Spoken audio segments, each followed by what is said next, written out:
when we get to number 11, this actually has 4 parts, so we're just going to kind of take it one by one.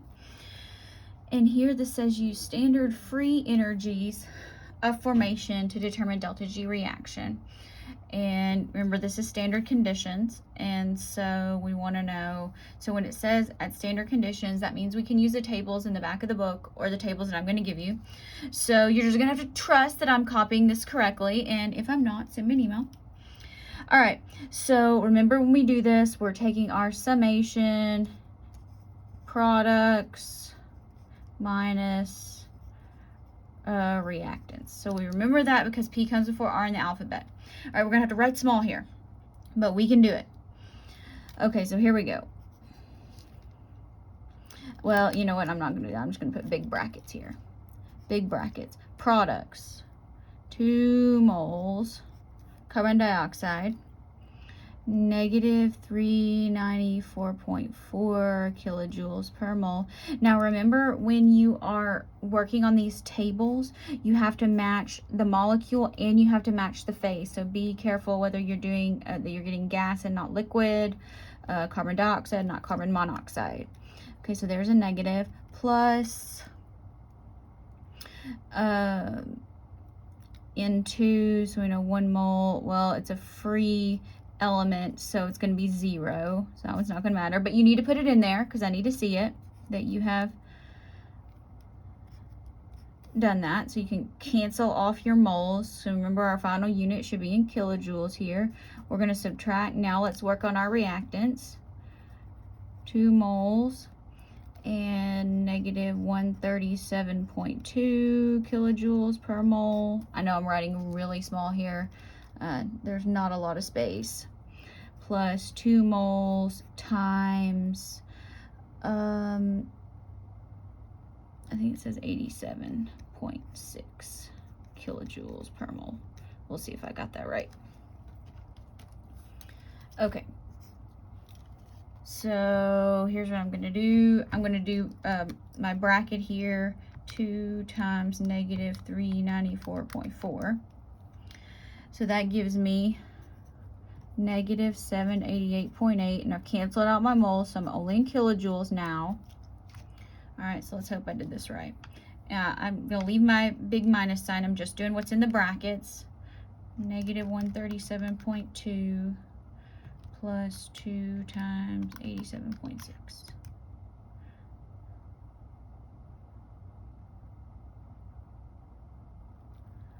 I didn't get that quite right. Or at least not matching what I had. 0.2. Let me look at this here.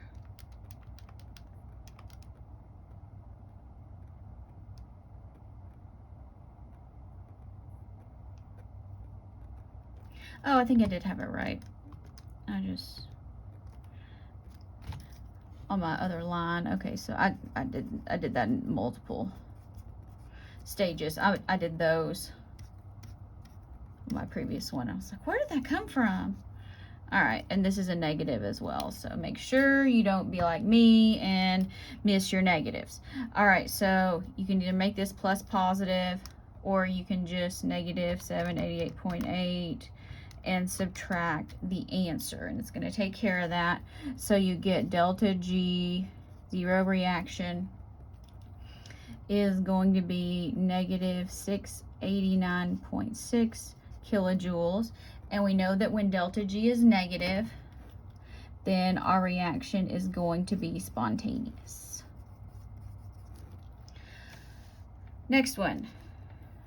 Here, we're going to use delta H and T delta S.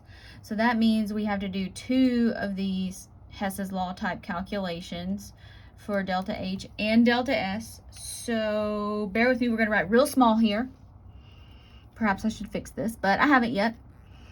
All right, so we know delta H reaction. I'm going to kind of go down here. So we got 2 moles. Again, we're doing products minus reactants. Same thing. 2 moles of carbon dioxide. So that's negative 393.5. This is also in kilojoules per mole. Okay. 0 for the nitrogen. If you want to put 1 mole there, you can. Anyway, it's going to cancel out. Minus 2 moles times negative 110.5 kilojoules per mole plus 2 times 91.3 kilojoules per mole. All right, so let's go ahead and work on this part here. So that's going to be 2 times negative 393.5. That's negative 787 kilojoules. Subtracting. Here we go. 2 times negative 110.5 plus 2 times 91.3. So that's going to be negative 38.4 kilojoules. So that becomes a plus positive, negative 787, or you can just say subtract answer. And so you should get negative, that's a negative 748.6 kilojoules. Now we need to do the same thing with delta S. So I have enough room. I'm going to kind of come down here again. It's going to be squished. Okay. Open up. Products. 2 moles. And here we have, oh goodness, 213.8 joules per mole Kelvin. So remember, the moles are going to cancel out. Be careful with your units here. Now, because nitrogen is a free element, it didn't have a delta G, it doesn't have a delta H, but it does have a delta S, so you have to account for that. So there's 1 mole of nitrogen, and nitrogen is, make sure I tell you this right, 191.6 joules per mole Kelvin. Again, I'm just getting these right out of the back of the book in that table, okay? Open our bracket here, and we're going to move over and do our reactants. So here for carbon monoxide, 197.7 joules per mole Kelvin. Moles will cancel out. Plus last one, 2 moles, and looks like 210.8 joules per mole Kelvin. Oh, so I almost got it there. It's the unit thing. Remember, this is the line I need to see from you. The rest you can kind of show me or not show me. Okay, so let's see how we do here. 2 times 213.8. And remember, entropies, standard entropies are always going to be positive values. Plus 1 times, you don't have to put the 1. So here I got 619.2. And remember, this is in joules per Kelvin. And 2 times 197.7 plus 2 times 210.8. And here I got 817 joules per Kelvin, not moles. I already took care of the moles. Okay, so now let's take 619.2 and not divide it, subtract that. So we get negative 197.8 joules per Kelvin. Since delta G is generally expressed in kilojoules, I'm going to go ahead and do a conversion here to kilojoules. So I'm just going to kind of draw an arrow. So that's going to be 0.1978, and that's going to be kilojoules per Kelvin. Now we have delta H and delta S. So we can plug and chug here.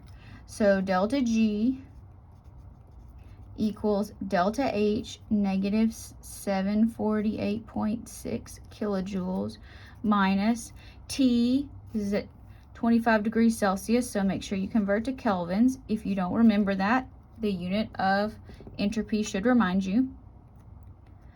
Negative 0.1978 kilojoules per Kelvin, so those cancel out.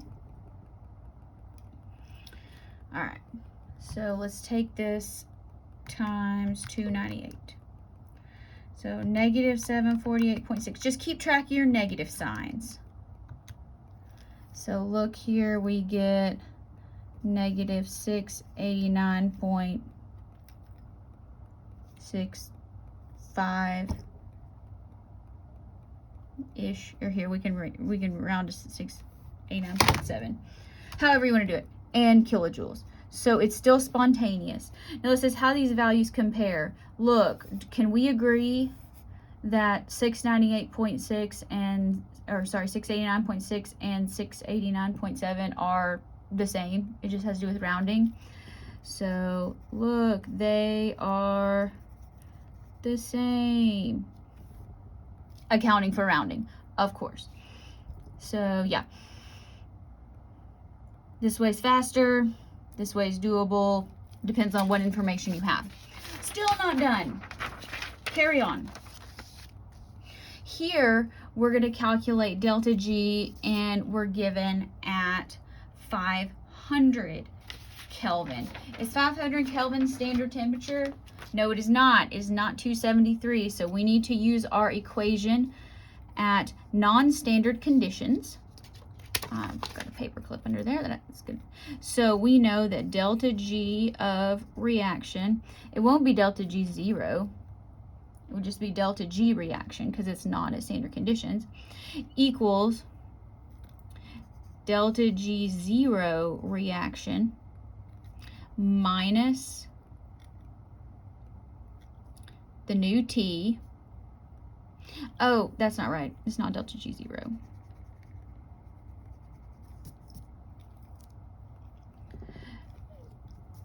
It's delta H minus T delta S, sorry. I was getting excited about getting to use my non-standard conditions here. So here we have negative 689.7 kilojoules, and that's going to be minus 500 kelvins times negative 0.1978 kilojoules per Kelvin. All right. So we're doing the same thing.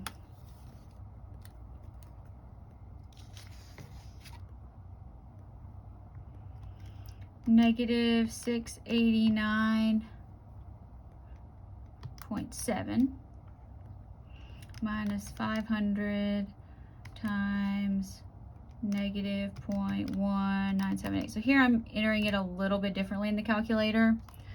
So I got negative 590.8 kilojoules. Now what can we know? We know that this is different than what we got over here. Because remember when we did this over here, we got negative 689.6. And now we've lost almost 100. So here we can just kind of make a note that at the high temperature, this is less spontaneous than when it was at 273. No, it's not 273, 298 Kelvin, 25 degrees Celsius. Which makes sense because you have negative delta H and a negative delta S. So look, when they're positive, no, negative and negative. It's spontaneous at low temperatures, and it's going to be non-spontaneous at high temperatures. Well, 500 Kelvin's pretty hot, but we still got a long way to go. Now let's answer this question. Why can't we just use our tabulated free energies here like we did in the other part? We can't use free energy, so remember this is delta G.